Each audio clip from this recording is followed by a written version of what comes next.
The Hunger Games Mockingjay Part 2 continues the very successful and very popular Hunger Games series. As the War of Pan Am escalates to the destruction of other districts by the capital, Katniss Everdeen, the leader of the rebellion, must bring together a team against President Snow while she has these own personal issues going on. As not the biggest fan of Mockingjay Part 1, I was a little skeptical about Mockingjay Part 2.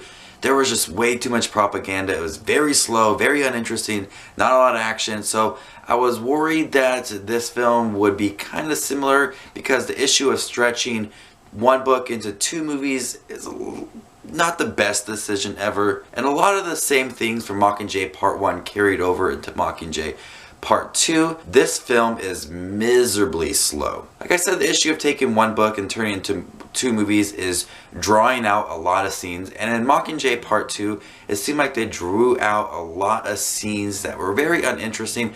They added a lot of dialogue to it and just stretched it out completely to scenes that were very uninteresting in the beginning. And yes, the propaganda is back of Katniss being on the front filming it, but really kind of being behind everything just so they can sell this war. And that's one of the aspects I did not like of the first Mockingjay movie, is because you're selling this war but you're not really involved in it. You're acting like you're fighting but you're really not, and that's what I didn't really like about Mockingjay Part 2. Another issue I didn't like about Mockingjay Part 2 is that it's very inconsistent. You have the beginning, which is really slow, and then there's this really great action scene, and then it's slow again.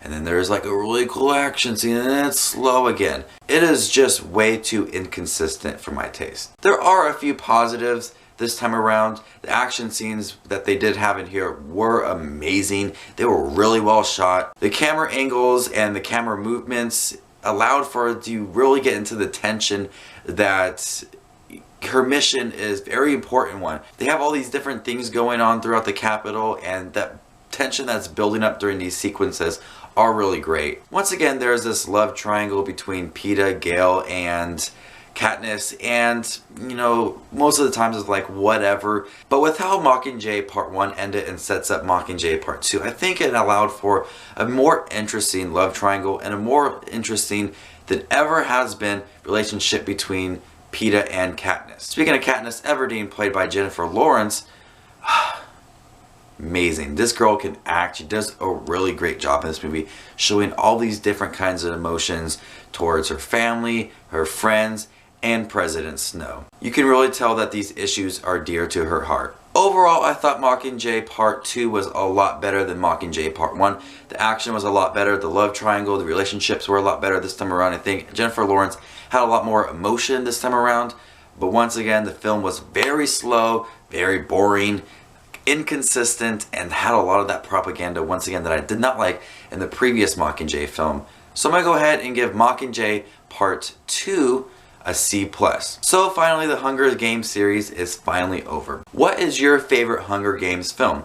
Personally, my favorite is Catching Fire. I really like that film. Had a lot of great action, a great story once again, like Hunger Games. I really like the Hunger Games also.